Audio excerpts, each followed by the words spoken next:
Welcome back to part 2 of the Simpson Pressure Washer.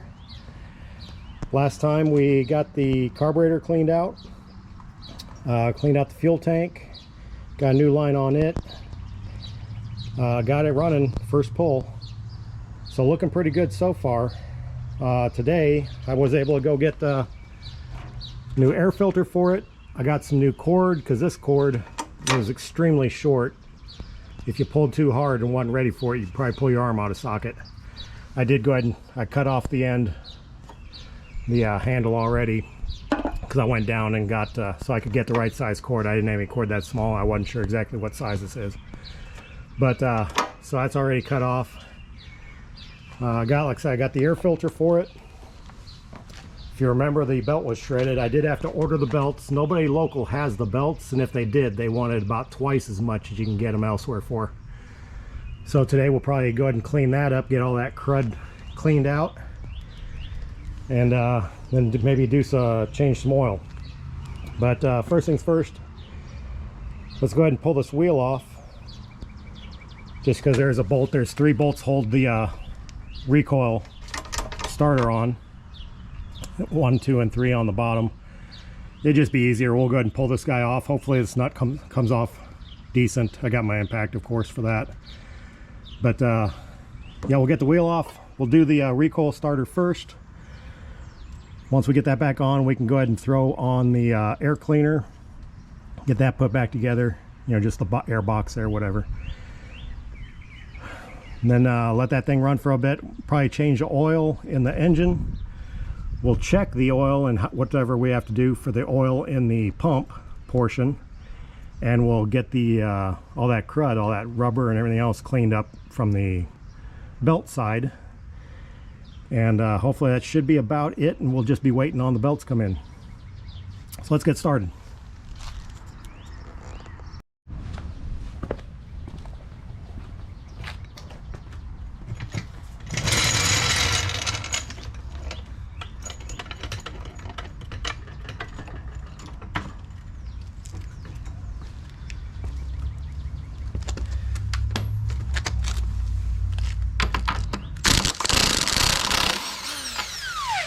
Oh yeah, easy.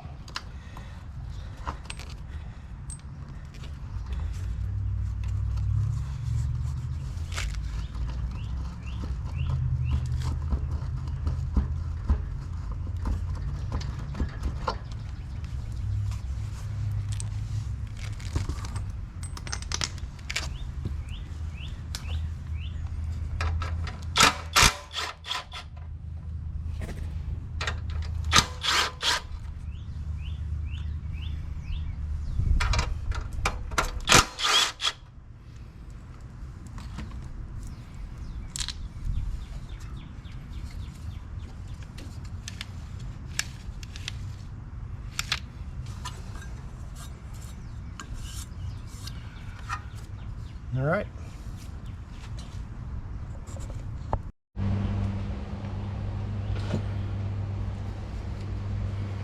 Okay, I think probably the best way, I'm going to pull this all the way out. Actually, look at that. I don't know if you can tell. That's how long that rope was. I got another foot, like I said, that I cut off so I could go get the right size. But wow. Yeah, that was really short. I'm going to go ahead and block this with a screwdriver.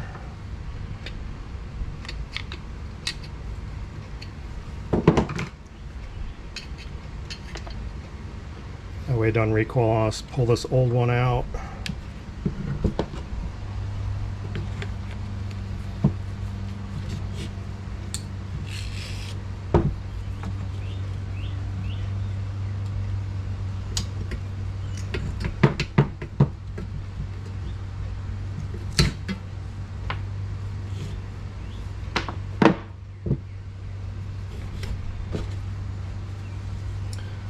I got plenty of length of the new stuff.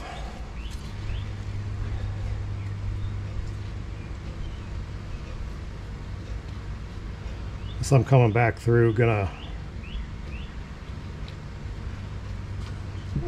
tie my knot here.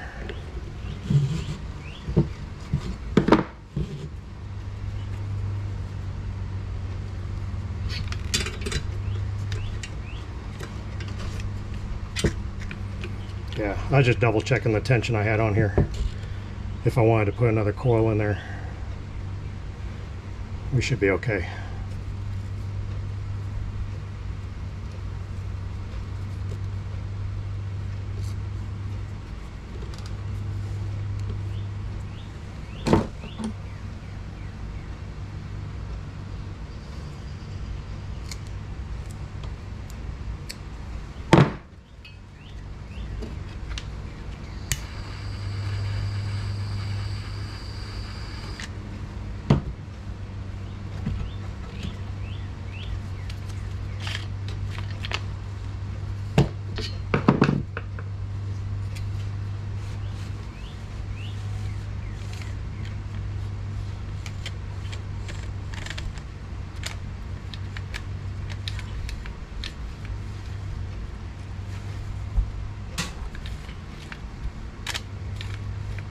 You know what, I think, let's see how much, if we were put that right there, how much,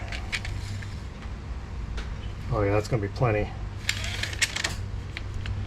Good tension on there too, so that'll be fine.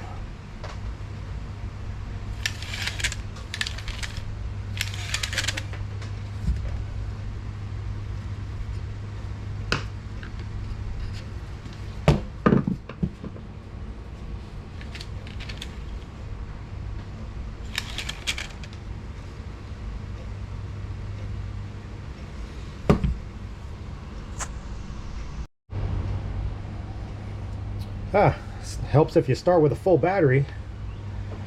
I looked up to make sure I still had you in frame, and everything was off. You didn't miss much.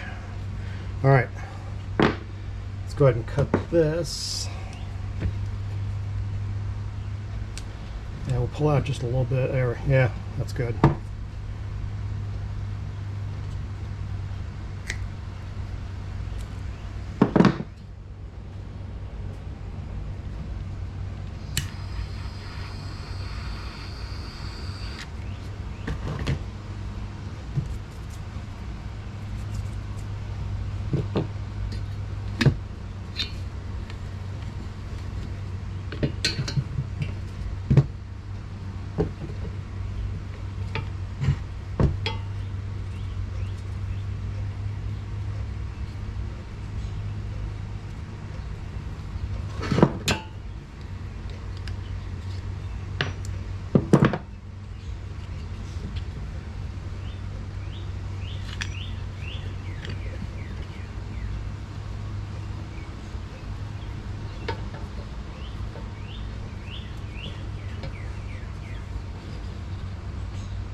Okay. You guys ready? Let's go put that one back on.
Looks like that might be on backwards.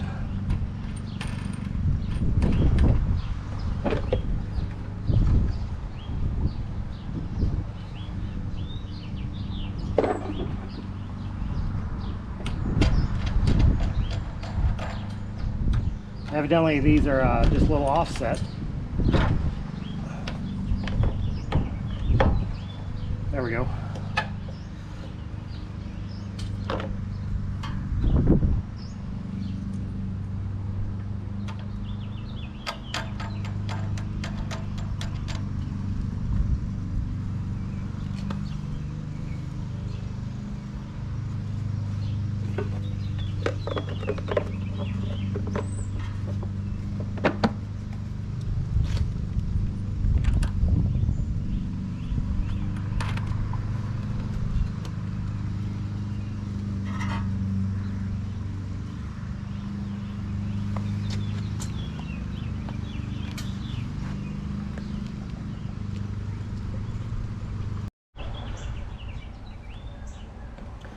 Okay, I have not started this since the other day when we worked on it, so let's see how good we do. Gonna remember the ignition this time. Fuel is on, choke is on.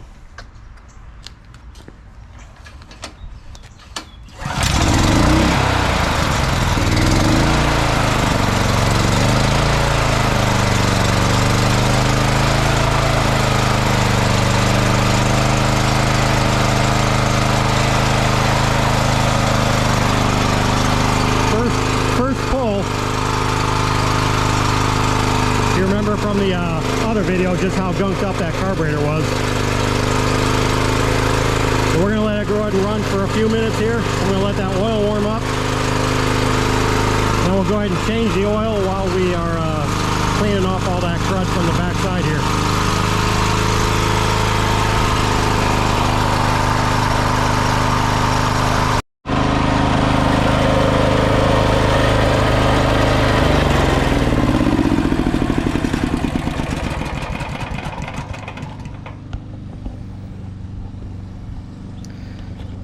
Okay, let's I'm gonna block this up. Got some chocks on this side, not that it's necessarily gonna roll much. Gonna put the wooden block onto the back side so we can tilt it just a little bit to get everything to run out. Probably gonna make a mess just because of where that drain plug is and the big flat surface. But actually I'm going to throw some cardboard down underneath that too. Let's go ahead and get that started draining though.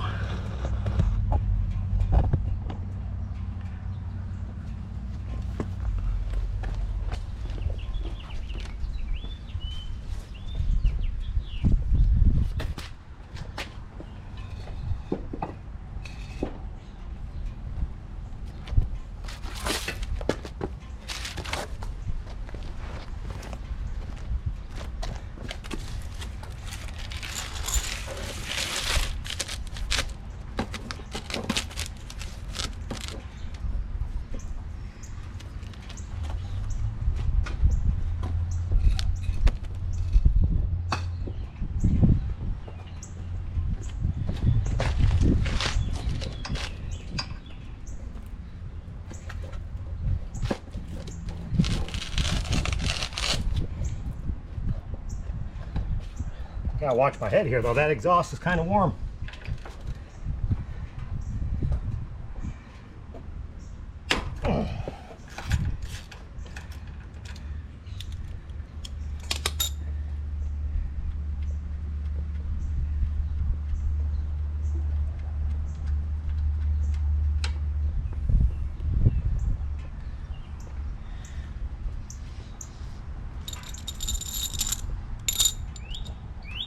All right, and we're making a mess.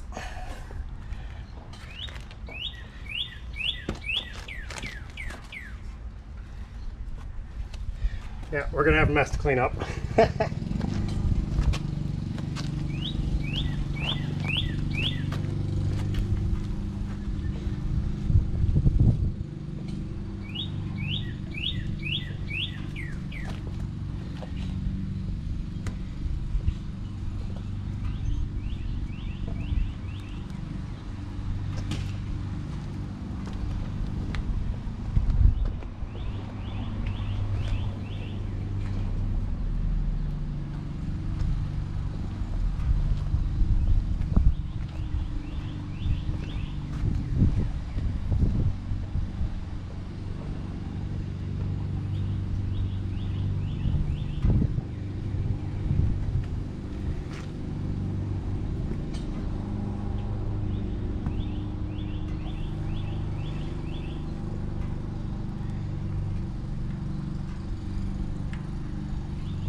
All right, I guess this gives us a reason to use this pressure washer once we're all said and done, huh?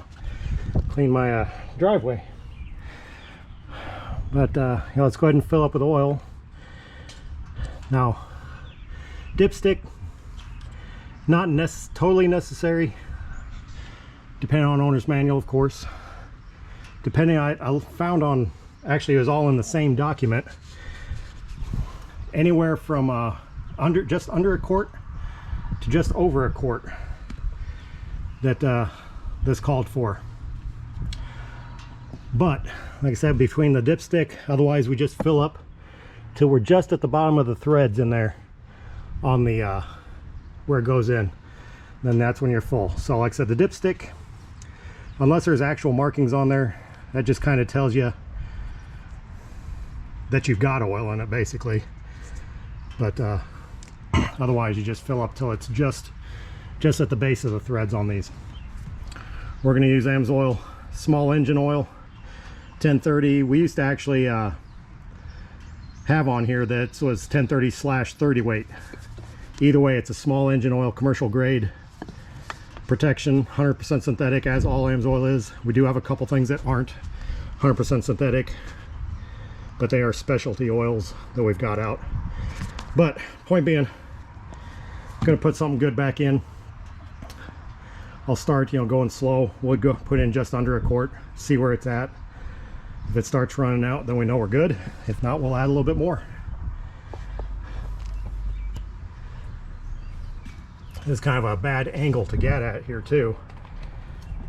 Got all, you know, this in the way. Usually you've got a little bit more room with it more upright or whatever to be able to get to it. Like I said, we'll just go slow. Put about half a quart in. See where we're at.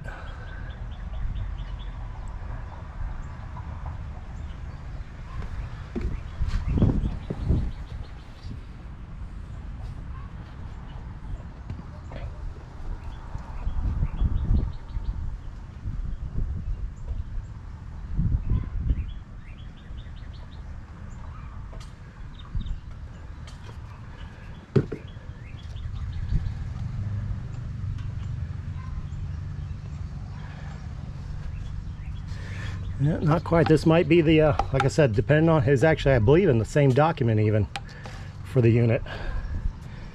It's going to take the whole quart, maybe even plus some.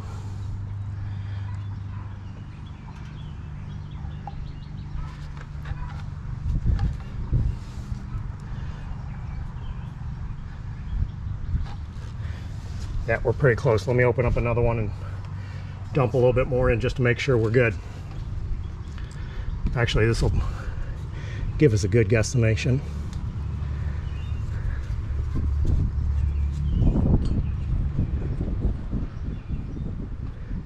You know what, that's, I think we're good, actually. That'll be fine. That'll get us going once we get it running, sloshed around. Get a little darker oil. Once it cleans out some of that that's been in there, we will be able to tell a little bit better where we're at, but that's definitely right close to where we need to be, if not spot on. So okay, engine's good. Moving on, we'll go ahead and clean up the this crud.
A lot better than it was.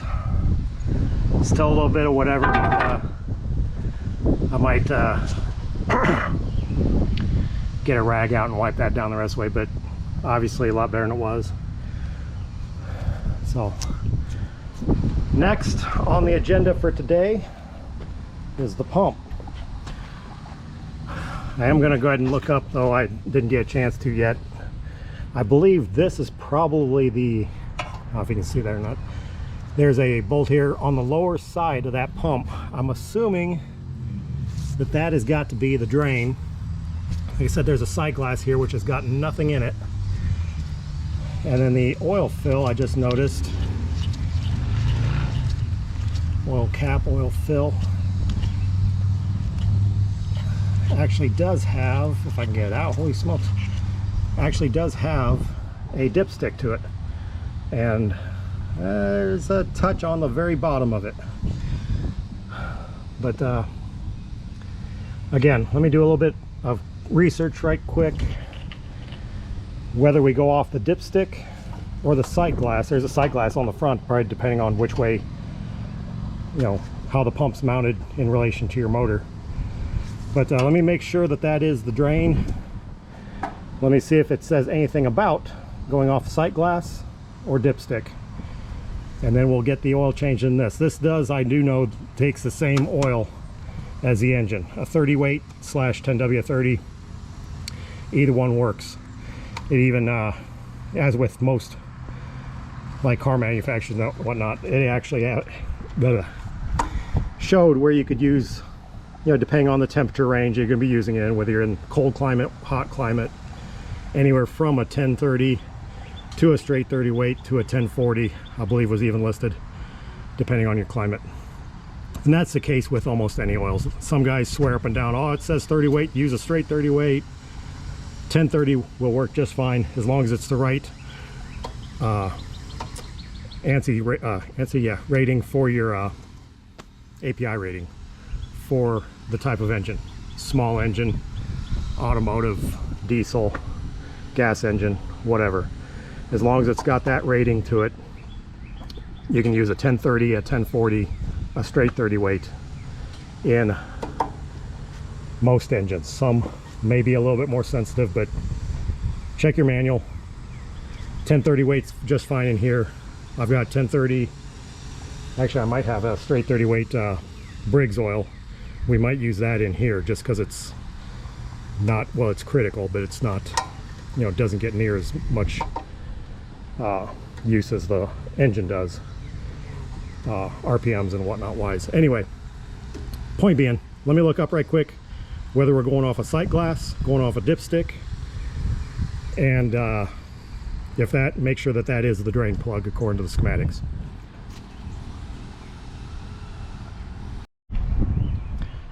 Okay, yes, that plug on the back side here is the drain.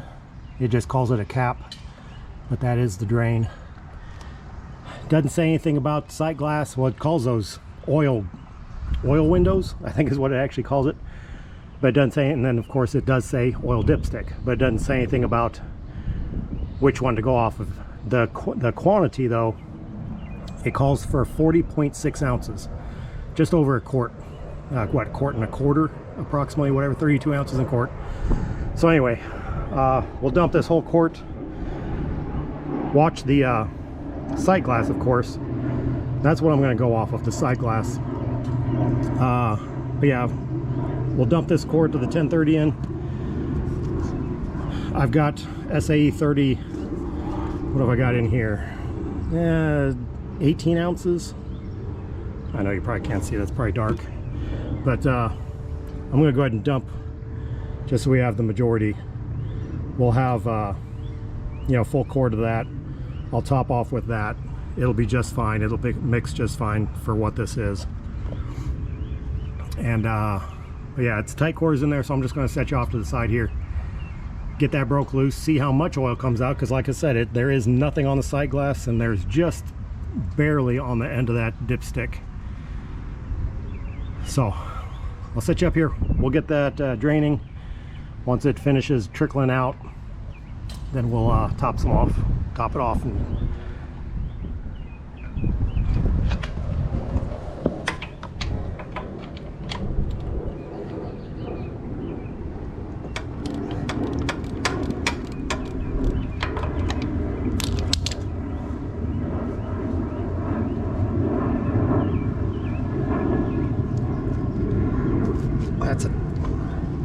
tight plug.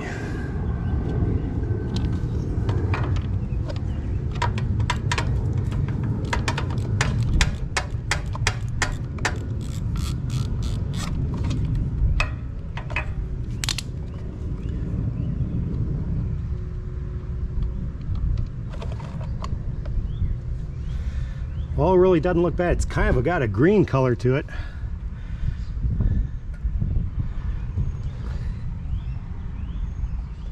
And I'm gonna have to stop that right there before we make a whole nother mess to clean up. Probably still gonna make a mess. That's what I do, you know.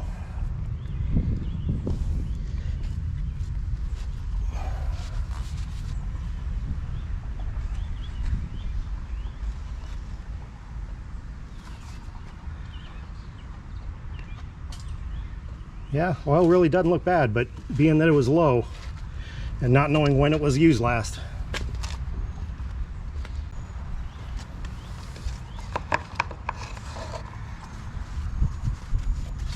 Like I said, yes, the manual does say 30 weight oil for this. So I don't know why that's got that greenish tint. Different brands, who knows.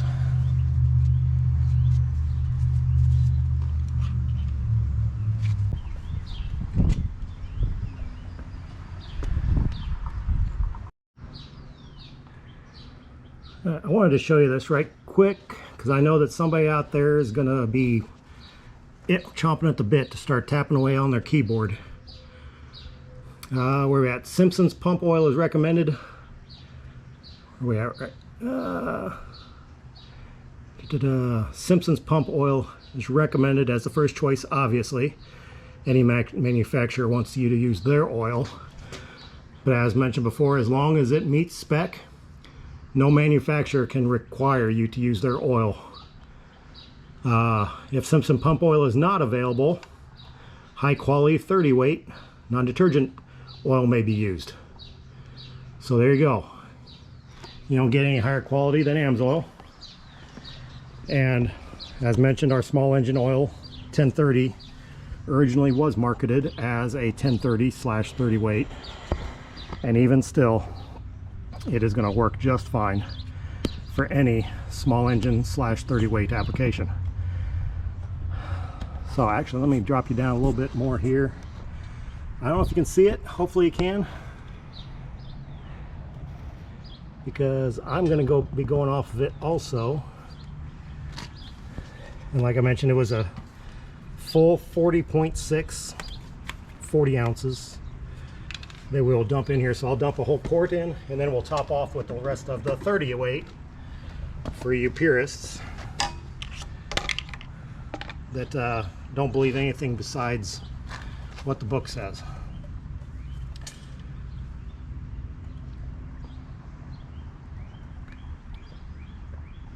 The book is a good starting point, and of course what's recommended from the manufacturer, but it's not always the end all be all.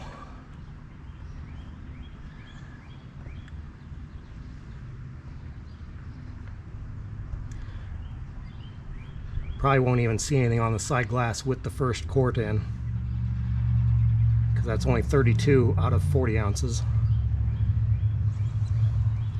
Okay, 1 quart down. Let's top it off. Oh, is that oil right there that I see? I think so. There may have been still a little bit in the bottom too. Can't imagine that there had been that many ounces in the bottom.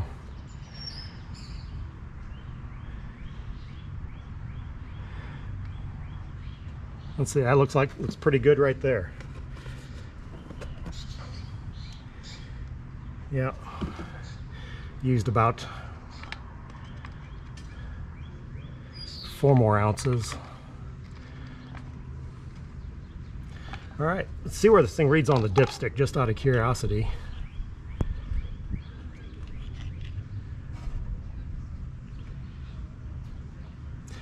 Yeah, I don't think that the dipstick matters. We're going off the sight glass. It's probably like multiple applications. They just made one dipstick for everything. So, okay, that is pretty much it for now. We've got the pull cord replaced, a lot more length so we don't rip our arm out. Brand new air filter is on. Clean that up pretty good. Like I said, I might go ahead and wipe that down with a rag just a little bit more, just to get it looking just a little bit better. Excuse me, had a hiccup. And we've got the oil change in the pump. So now all we're waiting on is a belt, or two belts actually, for the pulleys here. This guy requires two belts. And once we get those on, or get those back, receive those, then we'll finish this up and see how it works.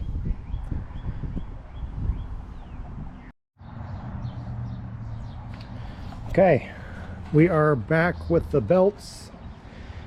Two belts call for 3VX425 is the belts this unit calls for. I don't know if I mentioned it or not. It's been a couple days, but could have got something local, but they were almost twice as much per belt. So anyway, got this all cleaned up. Or cleaned up as good as we're going to get it. A lot better than it was, if you remember. Oil, we did the oil on the pump. Engine is running good, changed oil in it. Fuel tank's clean. New air filter. What we're going to do, I need to loosen up, there's 4 bolts that hold the engine down. I already loosened up this adjuster belt. You loosen up the belt, that shifts the whole motor back. That'll give you you know, bring these two pulleys closer. This is the shaft on the engine right here. I'll bring that back a little bit. We'll get our belts thrown on, and then you shift the motor back, you know, to tighten up the belt, take up that slack, use that adjuster on the other side to help hold it in place, and then tighten all the 4 bolts down that hold the engine down. Kind of hard to get to. Well, by hard I mean I'll be laying on the ground here, but I don't think I need to show you loosening up the bolts on that, just because it'll be awkward. You won't be able to see nothing anyway. It's loosening up bolts. But once we get ready to throw the bolts or the belts on, I'll bring it back for the belts and the adjustment, how to get that adjusted, and I believe we should be ready to test this after that. So let's get to it. Let's see, is that any better? I moved this out into the sun. I know backlight and garage, whatever, I wasn't in the garage, but just at that shaded part. Hopefully it's not washed out, blown out, too dark, too bright. So let's go ahead and shift. I got everything loose. Shift this back.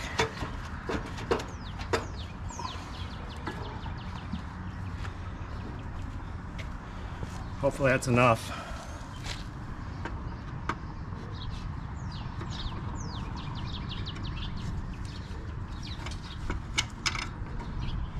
You might have to adjust that adjustment bolt a little bit more to get that to slide back a hair. Maybe, maybe not. No, we'll be good. Perfect.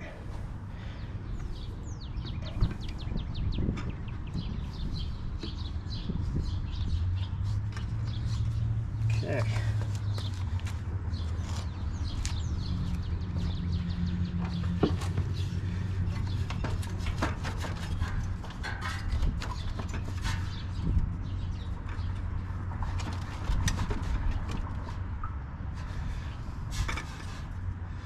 Okay, pretty close. Let's come around here.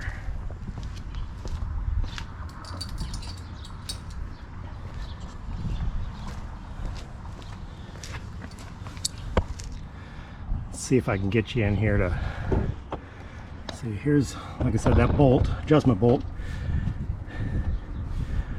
We'll spin this down. It just slides into this block. I thought the bolt threaded in, but it doesn't. It just slides. Then all your adjustment is with the little jam nut here. Actually, I gotta go grab my other wrench also, because we'll have to hold the one side bolt head while we turn the nut, otherwise the whole thing spins on us. Now it'll give us our tension. As it pushes out, it'll push that motor just enough. And we'll keep checking the tension on the other side on the belts. Don't want them too tight, but you also don't want them so loose that they slip. So let me grab my, that's just about, yeah, it's just about bottomed out there. Let me grab my other wrench so we can hold both sides and get this adjusted.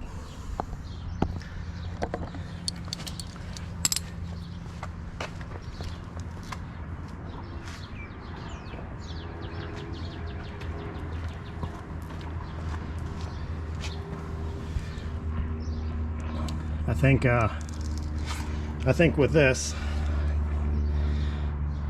may or may not be able to see what I'm doing. If you can't see, we'll cut straight to the once I get it tightened.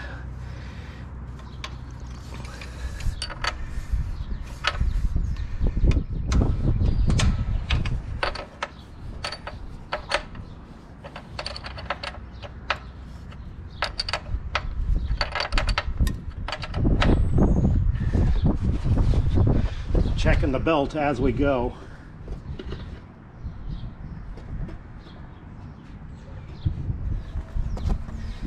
Like I said, you want a little bit of play. Well, you know, don't want the belt super tight, but you also need it tight enough to where it's not going to slip.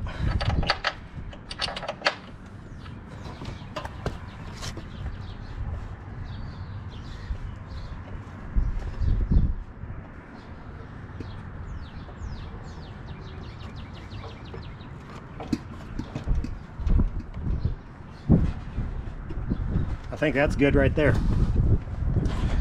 I'll go around, tighten up all these guys now. I'm just putting the wrench on the top.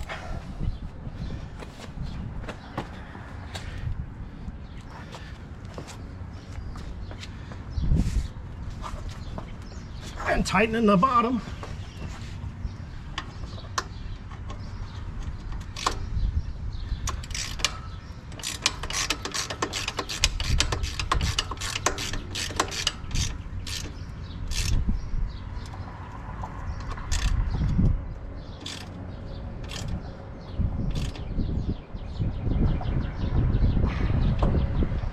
Okay, that's held in place. I'll get the other 3 bolts tightened down just like that.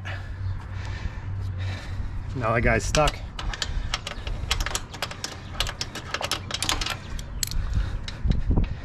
I'll get the other 3 tightened down, and then we'll go back around to the other side, put that cover on.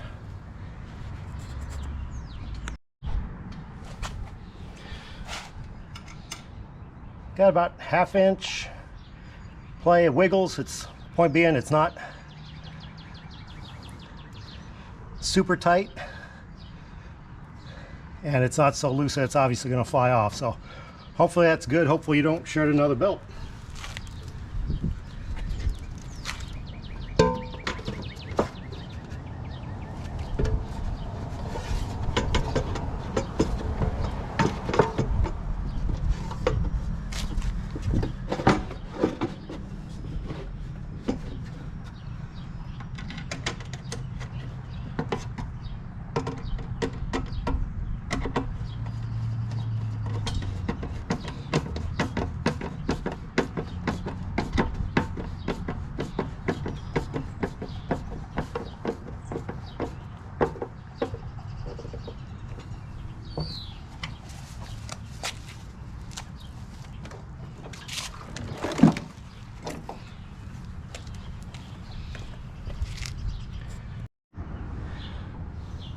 All right, I've got my hose hooked up. I know my hose end leaks, so that's not gonna, well, we'll factor that in. But I've got the hose hooked up. I'm gonna go turn the water on. I haven't started this since the other day when we worked on it. And so yeah, so starting it up, the pump, if it leaks or even builds pressure, you and I will be the first to know. Well, know at the same time, I guess is what I'm saying here. So let me run over there, turn the water to the hose on. We'll see if we got any leaks, and then we'll fire it up and see if we got pressure.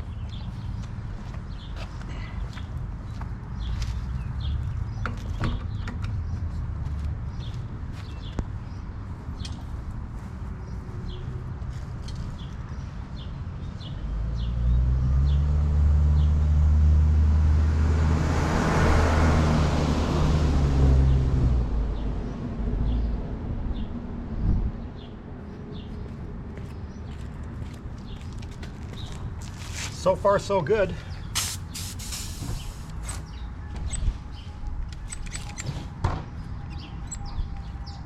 Trying to bleed all the air out of the system. Not knowing exactly how that pump works internally. Definitely was air in the system, but generally there'd be water coming out. Oh, there we go. Not enough pressure to go through the end. So we do have water flow, so that's good. Pump's not going to be run dry. Let's see what happens.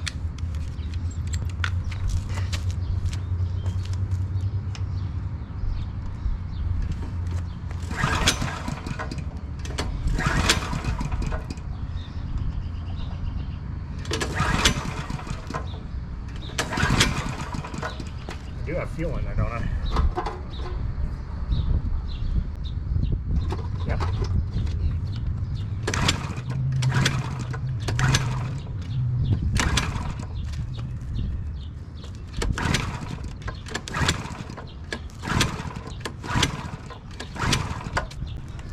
Let's see what's going on.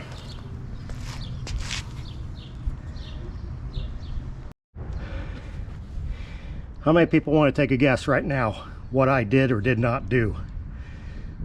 I know one person out there watching knows exactly what I didn't do.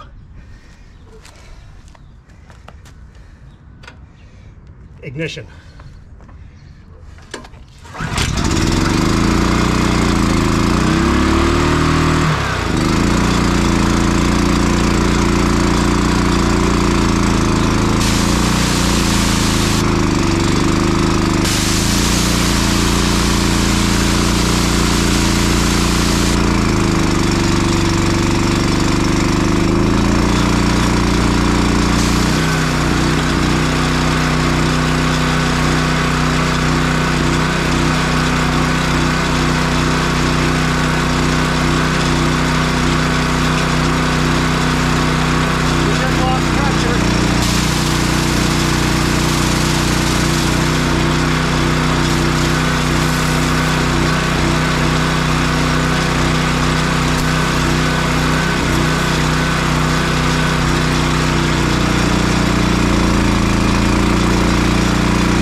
All right. As usual, ignition switch. So, yeah, as for building pressure, maybe not because it, or maybe just because it hasn't ran in a while, who knows. It does build pressure pretty good. I've had other pumps do the same thing, new ones, old ones. But I'll look into that. I know some do, and then eventually they'll you know, work themselves out, for a lack of a better way to describe it. But whatever reason, might be something with the pressure adjuster. This right here, it can pop off. Technical terms, not my thing just yet. I haven't researched pumps a whole lot, but yeah, it works. There was a little, I don't know if you heard that noise. I think that's just, I need to take that off. Put a little lube on the spring in there, that whatever you want to call it, the recoil. And but that's where that sounded like that little tingy vibration was coming from. Not a problem at all. So there you have it. And of course, best part, no leaks out of the pump at all. I put a new O-ring in for the oh, big old shadow right in the way there. New O-ring for the hose, of course. Yeah, I'll run a few more times, maybe do some wash the truck with this. I do need to get underneath. I don't know if you guys saw when I first showed you, underneath where the bolts and everything is, that's just covered in crud underneath. So I might get this back up on the lift, or the ramps there, and spray out underneath just to clean that up some. But awesome. I forget what this pump was rated out. I have to look at the, I think it was 3,400 or 2,800. I've done so much looking online lately, but around 3,000 psi is what this guy's rated for, which is your normal psi, I guess, if you will. There are some that make more, but for a gas pressure washer, your electric ones are way less. So yeah, all right, I appreciate you guys watching this one. This is part 2. If you didn't see the first one, we got the engine running, air filter, cleaned the carb. If nothing else, skip forward in that first one and check out that carburetor when we cleaned it up. It's amazing that this thing runs after that. But yeah, definitely appreciate y'all watching. Catch you on the next one.